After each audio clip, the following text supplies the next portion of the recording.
A village nestled at the foot of the great blue mountains, the air smelled of sandalwood and damp earth. Advait sat on his porch every month when the moon became a thin, silver sliver in the sky. He carefully sorted through a basket of fresh green bilva leaves, humming a low, rhythmic tune that seemed to vibrate through the floorboards.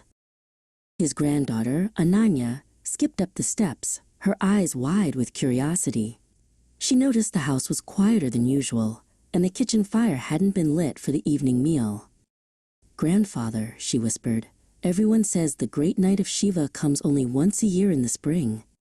Why do you prepare your heart and your house as if it is tonight?" Advait smiled and beckoned her to sit beside him. He pointed toward the horizon where the sun was dipping low, leaving behind a sky of deep violet. "The great mountain does not wait for spring to stand tall, Ananya," he said, "and the soul should not wait a whole year to find its stillness. We call this Masik Shivratri, the monthly night of awakening." Ananya tilted her head. "But what is there to awaken?" she asked. Advait picked up a small brass mirror from a nearby side table. It was covered in a thin layer of dust from the mountain winds.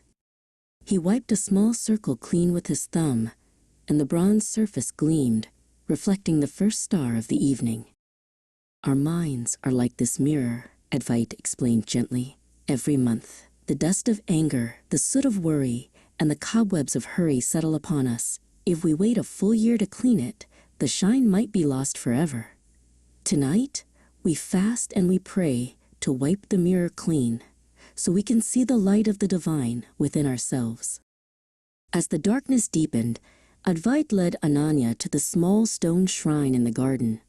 He carried a vessel of cool water and a pot of milk. He poured the water slowly over the smooth, dark stone of the lingam. "We pour this water to cool the fires of our restless desires," he said, his voice a steady anchor in the night. Ananya reached into the basket and took a bilva leaf, placing it carefully atop the stone. She felt a strange sense of calm spreading through her fingers. "Does the darkness go away when we do this?" she asked. Advait shook his head slowly. "The darkness is part of the world, little one. But when we stay awake tonight, we learn that the darkness cannot enter a heart that is full of light." They sat together in the silence of the garden, the only sound being the chirping of crickets and the rustle of the wind in the pipal tree. Advait closed his eyes and showed Ananya how to breathe, deep and slow, like the tide of a hidden sea. He told her that Masik Shivratri was a monthly reset, a chance to conquer the darkness of ignorance before it grew too heavy. "By controlling our hunger and staying awake," Advait whispered, "we tell our bodies and our minds that we are the masters of our senses. We are not slaves to our cravings. We are like the moon, Ananya. Even when we seem to vanish into the dark, our true shape remains bright and whole, waiting to return."